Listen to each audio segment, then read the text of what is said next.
Oui, Benjamin, toujours ce virus qui continue d'être dans nos vies et on se rend compte dans la carte des vaccinations en France, les mobilisations anti-pass et anti-vaccins, on se rend compte qu'il y a une forme de disparité entre certaines régions, moins de vaccinés et plus de mobilisation au sud et l'inverse donc au nord.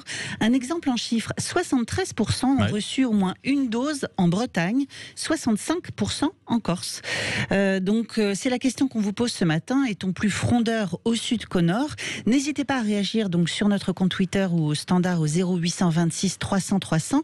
Et pour en parler, notre premier invité, Frédéric Pierru, chercheur en sciences sociales et politiques au CNRS, le Centre national de la recherche scientifique. Bonjour Frédéric Pierru. Bonjour Frédéric Pierru. Merci d'avoir accepté notre invitation pour lancer ce débat sur cette disparité effectivement que l'on observe dans le cadre de cette crise sanitaire. Déjà, est-ce que ça vous surprend tout simplement de voir que le Nord est plus vacciné, moins réticent au pass sanitaire que le Sud du pays? C'est un résultat étonnant? Non, c'est pas si étonnant que ça. Alors je salue l'enquête de Emmanuel Vigneron, qui est géographe de la santé à Montpellier et qui a été reprise par la fondation Jean Jaurès. Mais on sait que déjà il y a des facteurs socioculturels qui expliquent la réticence à la vaccination. Et donc contrairement, et je tiens à le dire en tant que sociologue, parce que j'ai été beaucoup choqué parfois par les déclarations de certains membres de la majorité qui traitent assez facilement, qui ont l'injure facile de complotistes ou de personnes à faible QI, on commence à mieux comprendre les réticences vaccinales. Et à cet égard, il y a quatre variables qui entrent en jeu. D'abord, on a plus de chances d'être réticent, si j'ose dire, ou de risque d'être réticent au vaccin quand on est une femme plutôt qu'un homme, parce que notamment il y a des peurs pour la fécondité à venir. Il y a plus de réticence dans les catégories populaires. Il y a plus de réticence aussi dans les catégories populaires, parce que souvent ce sont les plus éloignés du système de santé, tout bêtement, la France dite périphérique. En zone rurale, effectivement. Voilà, plus on s'éloigne des centres urbains, des métropoles notamment, et plus l'accès aux soins devient difficile, les fameux déserts médicaux, et donc c'est cette France, je dirais, populaire, périphérique, est moins médicalisée que le reste de la population, en tout cas des habitants des métropoles. Ensuite, il y a les minorités ethno-raciales. Alors, j'aime pas trop le terme ethno-racial, mais des populations d'origine immigrée. Et là, il faut le dire, on sait par exemple qu'il y a parfois, dans certaines familles, notamment d'Afrique subsaharienne, la mémoire des méfaits de la médecine coloniale. Et parce que la médecine coloniale n'a pas eu que des bienfaits, et on a eu des campagnes d'administration de médicaments qui se sont révélées désastreuses. Et puis enfin, ce qui est assez amusant, c'est qu'on a tout un courant écologiste, moi que j'appellerais naturaliste, qui en fait considère que la nature est bonne. Alors ça recrute plutôt dans les CSP+, soyons clairs. Ouais. C'est ce que démontre l'enquête de Vigneron, des courants écologistes qui pensent que en fait la médecine moderne, la technique, la science pervertirait une nature fondamentalement bonne. Et donc c'est une forme alternative. Et donc, si vous voulez, toutes ces variables-là, on les retrouve projetées sur le territoire. Vous voyez. Donc, il y a aussi cette question qui est mise en avant de l'importance de l'identité régionaliste. Il y a effectivement cette distance qu'on peut avoir vis-à-vis des grands centres urbains, de la capitale. Il y a aussi cette notion d'identité régionaliste. Ça, c'est une donnée importante à prendre en compte dans éventuellement la méfiance qu'on peut avoir vis-à-vis des autorités. Oui, tout à fait. Alors, c'est ça qui est très intéressant et qui est, à mon avis, l'apport de la géographie et de la géographie de la santé notamment. Et je ferai mon Emmanuel Todd, je reprendrai Emmanuel Todd. On voit bien que le bassin méditerranéen, d'abord a été effectivement historiquement difficilement inclus, et en tout cas, il y a eu des résistances d'inclusion dans la nation française, notamment par le Nord, par Paris. Donc, il y a une rémanence, on le voit en Ariège notamment, il y a une rémanence d'une forme d'insoumission, les Camisards, etc. aussi.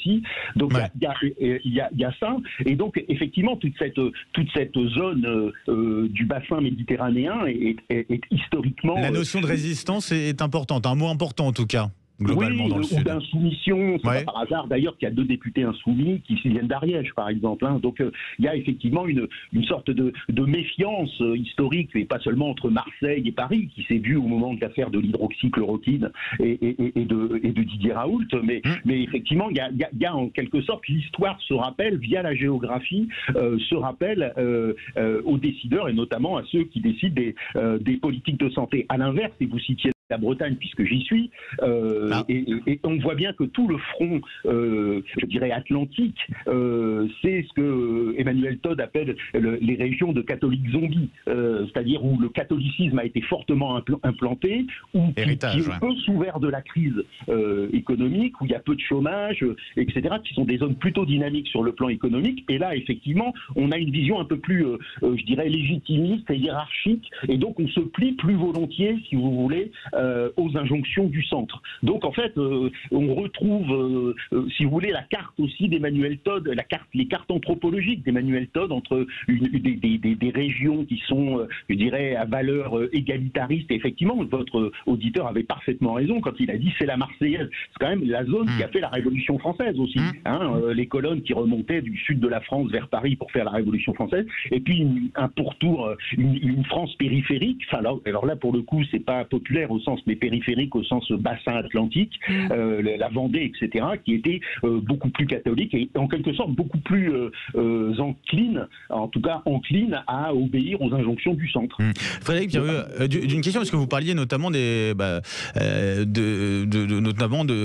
côté un peu plus populaire, justement, qu'on peut avoir notamment dans le sud vis-à-vis de cette méfiance à l'égard de l'autorité, du gouvernement, du président de la République, de la figure du président de la République. Pour autant, on a dans le Nord aussi beaucoup de catégories populaires, en tout cas elles sont très présentes dans le Nord, et pour autant on a un taux de vaccination qui est beaucoup plus important que dans le Sud.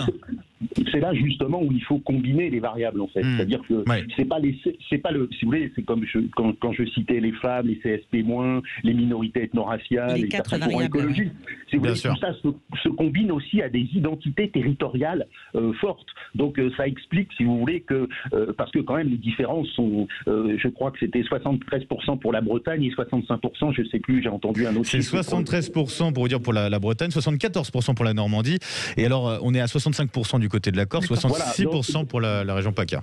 Voilà, bon, c'est des différences qui sont intéressantes à analyser. Mais enfin bon, vous voyez, c'est quand même pas, c'est pas des différences fondamentales. Donc il faut combiner, si vous voulez, si vous voulez, à la fois les facteurs sociaux, culturels, la façon dont ils s'inscrivent dans les territoires, et aussi les effets de mémoire historique et de construction de la nation française, qui font que certaines zones, effectivement, sont plus rétives ou plus réticentes que le reste du pays. Eh bien, merci beaucoup pour cet éclairage, Frédéric Pierreux, chercheur en sciences sociales et politiques au CNRS. Merci d'avoir été avec nous ce matin sur Sud Radio, et très bonne journée à vous. Merci Frédéric. Allez, on continue de débattre, Marilyn, avec nos 2 nouveaux invités qui nous font le plaisir de nous rejoindre sur Sud Radio. Tout à fait, on accueille Agnès Firmin-Lebaudot, députée Agir de Seine-Maritime et pharmacienne, et Alain Castan, président de l'Association des maires ruraux de Dordogne, maire de Rouffignac de Sigoulès. Bonjour et bienvenue à vous deux. Bonjour. Bonjour, soyez les bienvenus sur Sud Radio. Alors, je vous propose de commencer par la Normandie avec vous, Agnès Firmin-Lebaudot. La Normandie, région donc la plus vaccinée de France.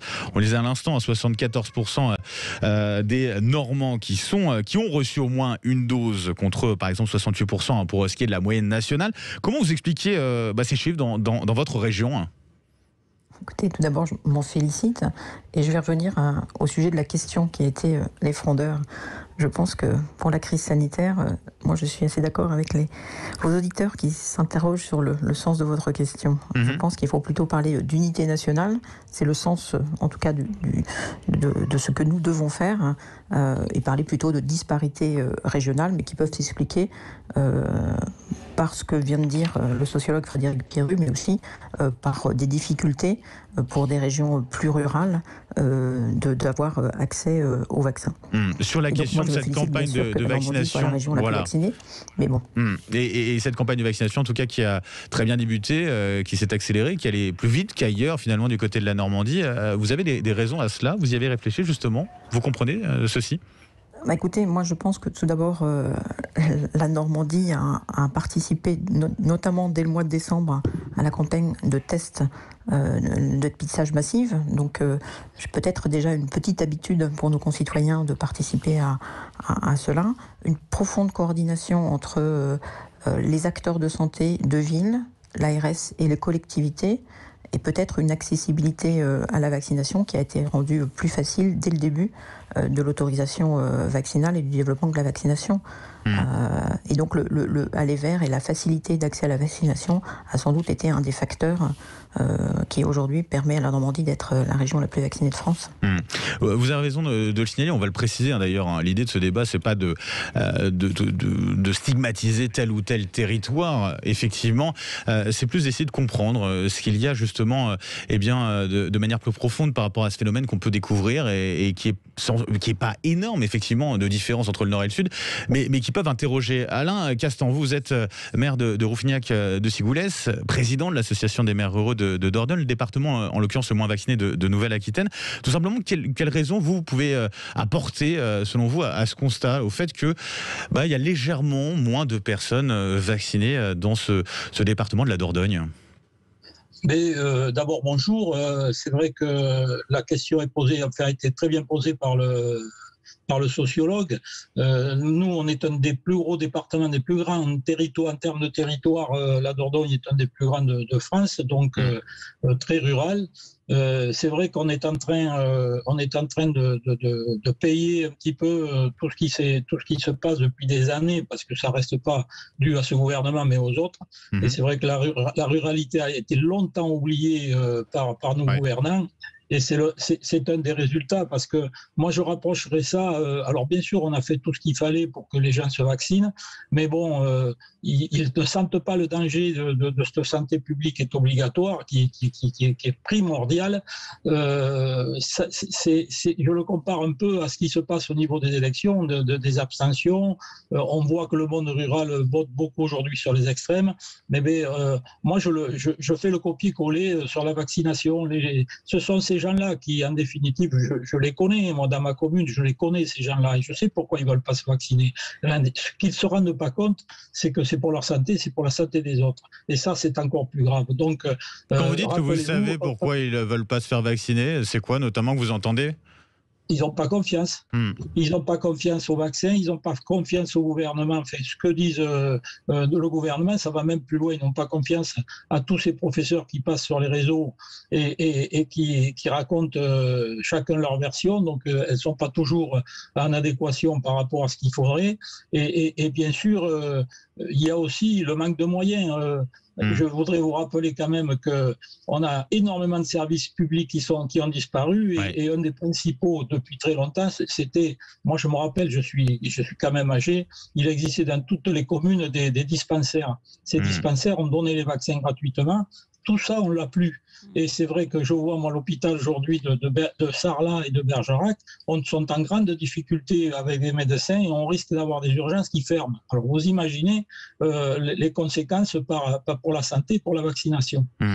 Alain Castan, Agnès Firmin, Lebaudot, vous restez avec nous, bien sûr. On continue de débattre ensemble sur Sud Radio jusqu'à un peu plus tard que 9h30, justement, pour prendre le temps, justement, de débattre de cette question-là. On vous la rappelle, notre question du jour, vaccination, passe sanitaire, disparité territoriale. Est-ce qu'on est plus frondeur au sud qu'au nord? Vous continuez de voter sur Twitter. Vous nous appelez 0826 300 300. À tout de suite sur Sud Radio. Et oui, on est toujours sur Sud Radio, le grand matin, été, avec Marilyn, avec nos débatteurs qui sont toujours avec nous pour répondre à cette question. Vaccination, passe sanitaire, disparité. Est-on plus frondeur au sud qu'au nord? On est en l'occurrence avec Agnès Firmin Lebaudot, députée Agir de Seine-Maritime et pharmacienne. On est aussi avec Alain Castan, président de l'association des maires ruraux de Dordogne, maire également de Rouffignac de Sigoulès. Oui, on vous a demandé de réagir, notamment les auditeurs au 0826 300 300, et on a eu beaucoup de réactions.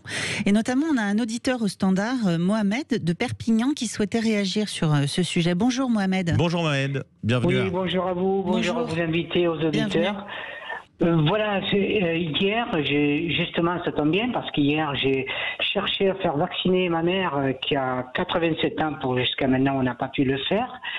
Et j'ai appelé Doctolib, j'ai essayé de trouver un centre de vaccination sur un rayon de 40 km autour de chez ma mère. Impossible, j'ai passé plus de 3 heures avant de trouver quelque chose pour la vacciner. Qui n'est pas à Perpignan, du coup. Pas loin de Perpignan, elle est à Thuir, à 13 km de Perpignan. Et donc je m'aperçois que l'arrière-pays, ils ont vraiment du mal à se faire vacciner. Et ce qui manque aussi, c'est de l'information. Je vois que les antivax, je veux dire... On ne les informe pas assez. Je pense qu'il devrait y avoir davantage de professionnels pour un petit peu renseigner ces gens du bienfait de la vaccination. Et puis peut-être aussi, voilà, en ce moment-là, c'est la rentrée, puis il va y avoir ces jeunes qui font le service civique. Pourquoi pas aller dans l'arrière-pays, expliquer aux gens l'intérêt de la vaccination. Et j'ai entendu monsieur le maire aussi parler des centres des dispensaires. Je les ai connus. Et ces dispensaires, je veux dire, ils étaient très utiles. On les a supprimés, c'est un petit peu dommage. Et peut-être dans le sud, il y a un problème aussi, on se vaccine moins que dans le nord. Il y a peut-être la récupération et un petit peu toutes ces manifestations par l'extrême droite, l'extrême gauche, un petit peu, qui surfent un petit peu sur la vaccination. Et je m'aperçois que les 3/4 des gens qui sont anti-vax, il y a plutôt, il y a une histoire politique aussi là. Je pense que Macron s'est très mal débrouillé. Et je pense qu'il y a les gilets jaunes, il y a tout le monde, et ça fait il y a une division un peu politique aussi derrière tout ça. Voilà, je crois que c'est surtout ça. Mais je pense que l'arrière-pays est très très très mal desservi, et je trouve que c'est un peu dommage.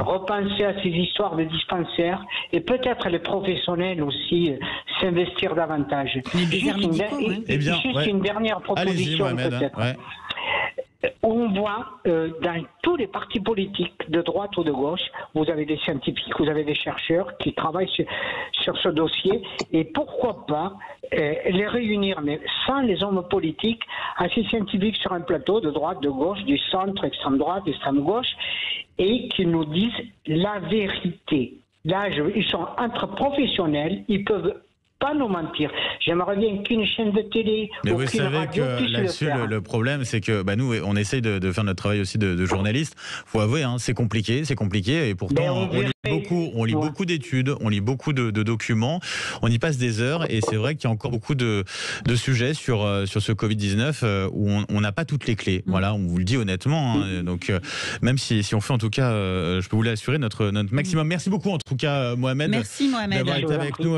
sur Sud Radio ce matin. Beaucoup de choses intéressantes dans ce que disait Mohamed à l'instant. Agnès Firmin-Lebaudot, je rappelle, vous êtes députée Agir de Seine-Maritime, pharmacienne. La Seine-Maritime et la Normandie, où on s'est beaucoup vacciné. On nous parlait justement à l'instant, Mohamed, du côté de Perpignan, sur l'arrière-pays, où on a des problèmes justement pour se vacciner, que de temps en temps, ça prend du temps d'avoir un rendez-vous. L'une des clés du succès de la Normandie, c'est justement d'avoir plutôt un bon maillage de ces centres de vaccination. C'est ce que vous pouvez constater sur votre département ? Moi, je salue l'intervention de Mohamed, mais je la comprends parfaitement. La difficulté pour tout le territoire français, y compris aussi en Seine-Maritime et en Normandie, c'est d'aller chercher les gens pour qui c'est compliqué, d'aller soit dans un centre de vaccination, et pour ça, il y a les médecins de ville, il y a les infirmières, il y a les pharmaciens qui vaccinent aussi. Voilà, en tant que professionnel de santé, j'ai beaucoup vacciné, aussi beaucoup vacciné de personnes plus âgés, et même parfois à domicile, avec la compagnie des infirmières. Donc l'enjeu, c'est bien maintenant d'aller chercher tous les gens qui sont soit réticents à la vaccination, et de les convaincre, parce qu'il faut le dire, il faut le redire, seule la vaccination nous permettra de sortir de cette crise sanitaire. Donc il faut se vacciner. Ça, c'est vraiment l'enjeu de la communication importante qu'il faut avoir. Et c'est pas le président de la République qui a fabriqué le vaccin, c'est bien des laboratoires mondiaux qui ont fabriqué ces vaccins qui nous permettent aujourd'hui, dans le monde entier, de se faire vacciner et d'essayer d'éradiquer ce virus. Moi, ce qui m'interpelle sur le sujet sur lequel nous débattons, et je remercie le témoignage de mon collègue Alain Castin, c'est on voit bien, il y a deux niveaux. Le niveau, c'est d'abord la méfiance et la défiance envers les institutions, qui s'est aussi transformée envers les professionnels de santé, puisque en mars, on les applaudissait, maintenant on voit qu'on s'attaque même aux pharmacies. C'est aussi là qu'il faut poser cette question. Et puis l'enjeu et la responsabilité collective que nous avons, c'est de donner les moyens, d'abord de communiquer sur les enjeux de la vaccination. On voit bien, il suffit de regardez ce qui se passe aux Antilles, seuls 12% de la population est vaccinée et on voit malheureusement le drame qui est en train de se jouer aux Antilles. Sur la question du service des personnes en service civique qui pourraient éventuellement faire de l'information autour de ces vaccinations, c'est une bonne idée selon vous d'ailleurs ? C'est toujours une bonne idée de pouvoir les personnes en service civique, mais on leur demande beaucoup. On leur demande de contrôler les personnes qui restent à l'isolement. Mais bien sûr, il faut communiquer et sans cesse communiquer sur les bienfaits de la vaccination parce que très clairement, et je crois que Mohamed dans son propos l'a très bien compris, il avait un propos très raisonné et très raisonnable il a très bien posé le débat qui est le nôtre. Ne faisons pas de cet enjeu de sécurité sanitaire un enjeu politique. Agnès Firmin-Lebaudot, vous restez avec nous. On fera agir justement au propos de Mohamed Alain Castan dans un instant. Restez bien avec nous sur Sud Radio et à tout de suite. On revient pour la dernière partie de ce débat. Sud Radio, il est 9h32 et on continue le débat suite à notre question du jour sur la vaccination, le pass sanitaire et les disparités nord-sud en France. Est-on plus frondeur au sud qu'au nord ? Donc, on continue avec nos invités, Agnès Firmin-Lebaudot, députée Agir de Seine-Maritime et pharmacienne, et Alain Castan, président de l'Association des maires ruraux de Dordogne, maire de Rouffignac de Sigoulès. Oui, Alain Castan, on a eu une intervention pour le coup très intéressante de Mohamed, notre auditeur, qui nous appelait au 0826 300 300 depuis Perpignan, qui nous disait sa difficulté dans l'RPI perpignanais de faire vacciner sa mère de 87 ans, la difficulté d'obtenir un rendez-vous. Vous avez l'impression que malgré cette crise sanitaire, qu'on continue dans un département aussi rural que le vôtre, en Dordogne, de créer de nouveaux déserts médicaux, de supprimer encore des lits. C'est l'impression que vous avez, que vous constatez encore aujourd'hui ? Mais bien sûr, d'abord, Mohamed, moi je dis qu'il est plein de bon sens. Il a vraiment compris où était le problème, où sont les problèmes. Et c'est vrai que dans nos départements ruraux, nous on se bat depuis très longtemps justement pour qu'on parle de nous et puis qu'on s'occupe de nous. Et particulièrement nos gouvernants. Alors j'ai bien entendu la députée, mais la députée elle a des responsabilités aussi et souvent leurs paroles ne sont pas suivies d'actes donc par rapport au Parlement. Donc ça c'est une première chose, mais c'est vrai que on se rend compte que nous dans nos communes rurales et dans notre ruralité, qu'est-ce qui est le principal pour nos concitoyens? C'est l'information. L'information, nous on la donne, mais on agit aussi, c'est-à-dire qu'on va au plus près d'eux et puis on essaie de les convaincre de se faire vacciner. Je vais prendre le plus bel exemple que nous avons dans nos villes un peu plus, des villes de 2000 habitants qui sont rurales. Nous avons eu beaucoup de maisons de retraite, nous avons eu 80% des personnes âgées qui se vaccinaient, et le paradoxe c'est qu'il n'y avait que 30% du personnel soignant qui se soignait. Mais à force de leur donner l'exemple de ce qui se passait, des résultats positifs vis-à-vis des personnes âgées, aujourd'hui on a inversé la tendance, les personnels soignants des maisons de retraite se font vacciner. Et bien c'est cet exemple-là qu'il faut suivre pour les autres, pour les gens, comme disait le sociologue, des gens de la catégorie populaire. C'est bon, bien sûr, vous aurez toujours des réticents, vous aurez toujours des extrêmes, il y en aura toujours, mais petit à petit, on y arrivera, parce que je le répète encore, c'est quand même de la santé publique, et la vraie question qu'il faut se poser aujourd'hui, c'est est-ce qu'il ne faut pas, comme c'était dans le temps, quand on allait à l'école ou au service militaire, est-ce qu'il ne faut pas rendre cette vaccination obligatoire? On ne pose pas la question. Et il faut la poser, cette question. Elle est plus ou moins indirectement, c'est une vaccination obligatoire un peu cachée, non ? C'est pas l'impression que vous avez ? Oui, elle est un peu cachée, mais ça veut dire justement que c'est pas clair. Aussi bien Mohamed que justement, on va poser la question. On va poser la question, si vous le voulez bien, Alain Castan, justement à Agnès Firmin-Lebaudot, qui est députée Agir de Seine-Maritime, sur cette question de l'obligation à se faire vacciner. On entend de plus en plus de médecins, d'élus parler potentiellement du mois de décembre, de la fin de l'année. Pourquoi pas passer le cap et décider de cette obligation vaccinale. Vous en pensez quoi, à titre personnel ? Moi, je suis profondément favorable. J'ai déjà, dès le mois de mars, posé une proposition de résolution sur la vaccination obligatoire des personnels soignants. Donc, autant vous dire que j'y suis, moi, favorable. La difficulté de la vaccination obligatoire pour la population générale, là aussi, c'est le moyen de contrôle de cette vaccination obligatoire. Mais à titre personnel, j'y suis profondément favorable, parce que je le répète, et je partage l'avis d'Alain Castan sur ce sujet, la vaccination, c'est notre seul passeport de sortie de crise. Il faut bien se le dire, il faut le répéter. Il faut saluer le travail collectif des collectivités locales, des départements, qui, notamment avec l'aide des vaccinomobiles, vont au plus près de nos concitoyens qui habitent dans la ruralité. Voilà, donc la vaccination obligatoire. Donc vous espérez que ça puisse se faire rapidement ? La difficulté, et ce pourquoi je crois le gouvernement n'a pas choisi cette solution, c'est comment on contrôle cette vaccination obligatoire pour les adultes générale. Parce que pour les enfants, sujet. Voilà, pour les enfants, on peut dire du coup pas accès à la crèche, il n'y a pas de vaccination. Par contre, pour les adultes, comment on fait pour contrôler ? C'est plus compliqué là. Voilà. C'est ça. C'est bien là la problématique. Voilà. Et sur le pass sanitaire, je rappelle que la volonté du pass sanitaire et personne. Ceux qui ont à montrer ou ceux qui ont contrôlé ou ceux qui ont eu à voter comme moi le pass sanitaire ne l'ont fait de gaieté de cœur, mais c'est le seul moyen de pouvoir continuer pour l'instant à vivre normalement avec ce virus. Eh bien, vous avez entendu, en tout cas, Agnès Firmin-Lebaudot, députée Agir de Seine-Maritime, pharmacienne également. Je vous remercie. Merci aussi Alain Castan, président de l'association des maires ruraux de Dordogne, maire de Rouffignac, de Sigoulès. Merci à vous deux d'avoir accepté de débattre avec nous. On remercie aussi Mohamed, notre auditeur de Perpignan, qui nous a appelé au 0826 300 300, ainsi que Frédéric Pierru, chercheur en sciences sociales et politiques au CNRS, qui nous a pas mal éclairé justement sur cette différence entre le sud et le nord. On conclut.